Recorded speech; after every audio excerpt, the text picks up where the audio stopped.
I run the Axis and Allies board gaming tournaments for Wizards of the Coast Avalon here at GenCon. Well, as far as gameplay, actual gameplay here at GenCon, the Anniversary Edition is the most popular game being played, the sought-after game. 1942 edition of Axis and Allies is debuting here at GenCon. We have currently copies for sale at the Wizards of the Coast booth, but and it's the first time it's in the shelf, so most people haven't seen it, and it's not really caught on just as yet as far as hotness as far as game goes. But A&A 50 is really the hot item, ticket item, being wanting to be played now at GenCon. As far as the Anniversary Edition goes and the availability of it, like I said, I'm a private contractor for Wizards, and I have limited information, but my understanding is the fact that it was a limited print run,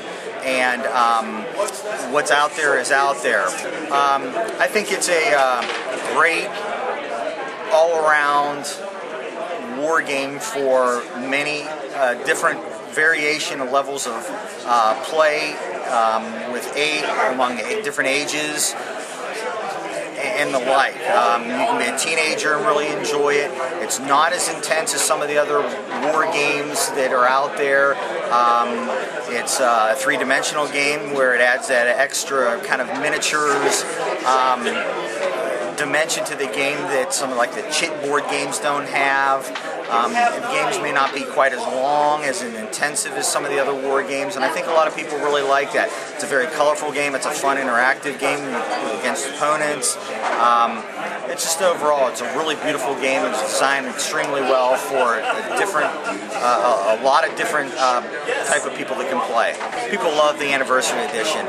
The Anniversary Edition it's bigger, it's better. It's kind of like the granddaddy of the Axis and Allies games.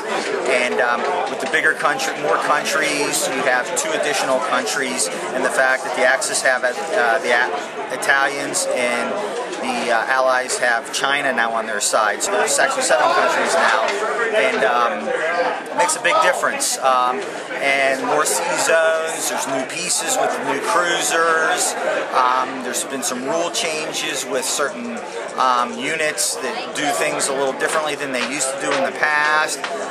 Bombing raids and complexes have changed, and it adds a whole dimension to the game that is really exciting, and the guys just love it.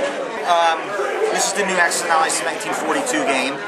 It's being debuted here at GenCon, and the thing that makes it, I believe, better and more exciting than the current revised edition is you got the new map. It looks a lot like the A&A 50, but it just replaces the current map. And then you also have all the new rules from the A&A 50 version that is incorporated into the 1942 version. It makes it a great game.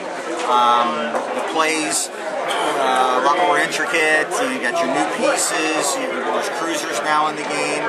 The bombing raids have changed again as well.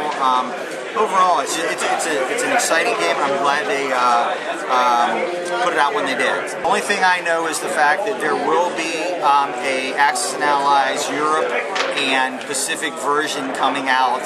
When they're going to be released and when all that is, I do not know.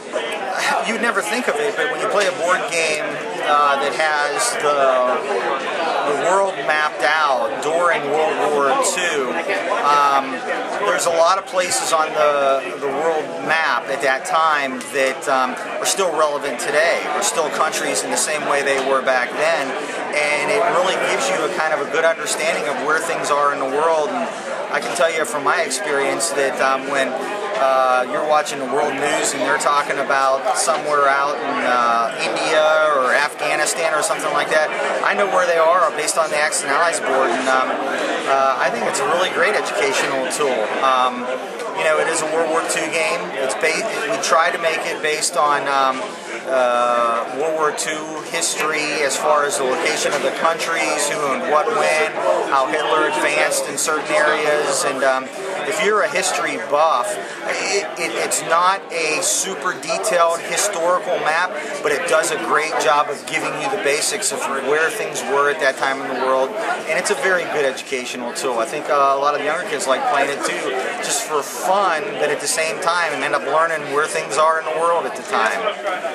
It's kind of interesting because the Axis and Allies gamer seems to be a non-war gamer, meaning the fact that a lot of the guys that come here to play Axis and Allies are guys that play different strategy games. They may not go over and play the detailed hardcore war games. They might be playing stuff like Settlers and just different other, maybe the miniatures portion of it, and games like that. But yeah, I don't see a lot of crossover between the hardcore chit war games and Axis and Allies. It seems like Axis and Allies is a war game that people like playing separate from all their other games. I see a lot of guys here play D&D, so it's not Risk. You're not going to get your Risks 2010, your regular Risks, and other games like that. Very, very rarely. It's been around for a long time. I think that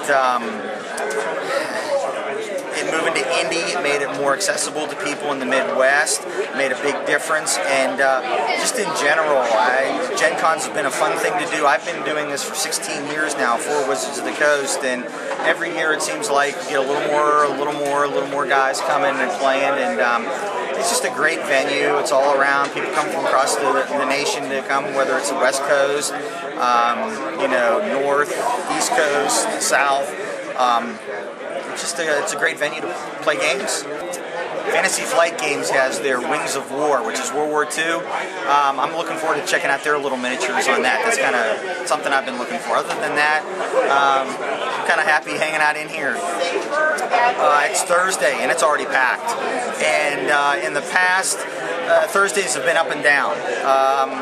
You know, sometimes it may not be as crowded as other past Thursdays, but even yesterday, being on Wednesday, there were lines already, and I think with the economy and the way things, I'm pretty impressed. I think it's going pretty well, and I think GenCon's going to be very happy with the attendance. I believe that people were definitely more budget conscious when they buy games, and I think that was one of the, I guess, negative aspects, if you could say any, about the new 1942 game that's coming out. They're saying, like, boy, you just had Revised out a few years ago, now you got a new 42 game coming out, what gives? And I think a lot of that has to do with the economy, and people just don't want to dish out money for games that may or may not be relevant to their repertoire of game playing, but I think Wizards made it a very affordable game, and I think it's going to be very fun. The Anniversary Edition, it's a $100 game, and even though that it's technically out of print, I still find people are knocking down on doors to try to get a copy of it, so obviously it doesn't have a lot of effect on them with regards to that. So it's kind of a touch and go thing. I think the economy affects gaming, but at the same time, I think that gamers are out there spending their money on the games they like playing. What a lot of the Axis and Allies guys play is one of the newer games out. I think it was an 08 game by Rio Grande Games, is Dominion, and now the new version of Intrigue. We just love it. It's a great filler game.